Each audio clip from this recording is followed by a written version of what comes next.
So guys, I am here doing a tier list, a FNAF tier list. Every game that came out for Five Nights at Freddy's. We're just gonna get right into this tier list. So starting off, we got FNAF 1. FNAF 1 is honestly just like atmosphere and everything about that game, jump scares. It's just like the best. It's just the best. But we'll just keep it right there for now. I might change it later, I don't know. FNAF 2, in my personal opinion, I think FNAF 2 is the best. In my personal opinion, I think FNAF 2 is the best. The gameplay and everything in that is so good. Like putting on the mask, like all the animatronics and everything is just one of the best ones, bro. Like in my opinion, my personal opinion, guys. Remember, this is my opinion, so you guys might not agree with me on this. Oh, the lore, and this is where the lore starts to get good. And I love the lore in this game, but like the lore starts to get good. The first two had mini games. Well, the second one had mini games. And that's why the second one, in my opinion, was the best. First one just has really good atmosphere and everything. The jump scares weren't as good in this one. Watching people play it like Markiplier back in the day, it was really good. Like in general, all these, like watching, I used to just watch people play these. Ooh, that's hard because I don't want to put in good. I think it's amazing. I think it is. I might change it later, guys. But in my opinion, I think it's amazing. FNAF 4, okay. Okay, jump scares are like really damn good in this one. Like, but the thing is, I don't know what I'm basing it off. Like I say jump scares, obviously the lore is good, and the jump scares bump it up to the best jump scares in FNAF history. I would say, oh dude, this is never gonna be good. There's only gonna be like one game that I would say that is, I'll put on good. You know, it was good. It was good. Jump scares were good. I think the reason why mostly that game gets up for me is like the jump scares, everything take the cake. Like because like the gameplay is like you just gotta listen. It's scary, and that's what makes it scary. Sister location. Oh, sister location. See, the thing is, there is no bad like game, bro. Like all these are good. Like, oh, ooh, lore. You got the lore. You got the gameplay. You got the custom night. You got fucking Funtime Freddy saying, Bon, go get him! I love that custom night, actually. That custom night is probably, like, my favorite custom night in the whole FNAF, like, series. Ooh, it's gotta be the best. I think it's FNAF Pizzeria Sim, right? Ooh.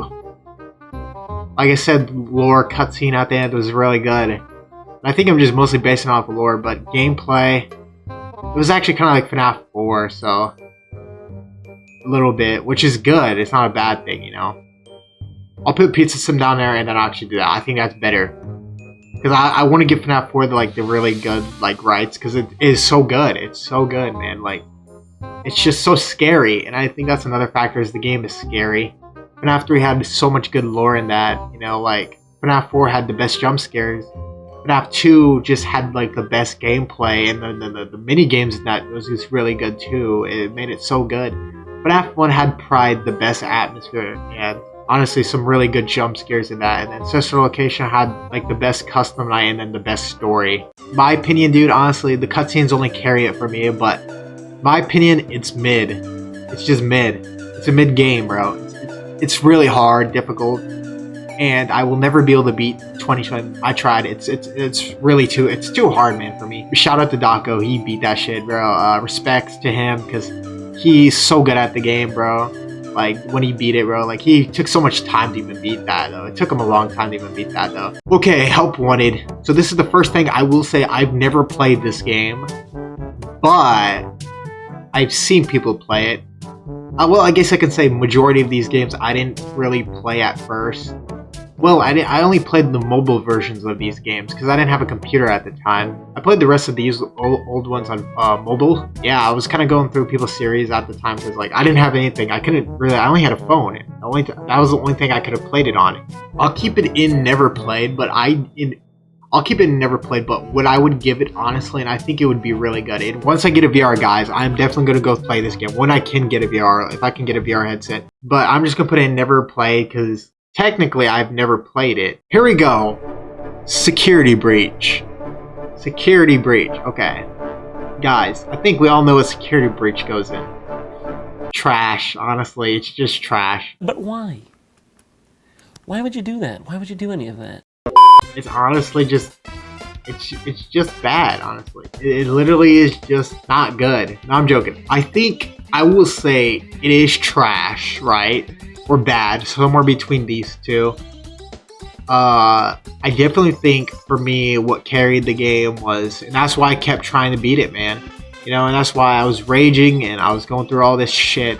I really wanted to truly beat it. And I did though. But the thing is, what carried it for me was, I think the endings. And then kind of the story a bit. Even though it was a bit weird at times, but the story and the endings carried it for me. Like, William Afton definitely made it, like, go up at least to okay. But nah, the thing is, I can't. I just gotta put it at least on bad. I just gotta put it on bad. I wouldn't say it's trash because I still played the game. Even though I did call it trash, guys. You know, I can recall that. I literally said in my video that I said the game was trash.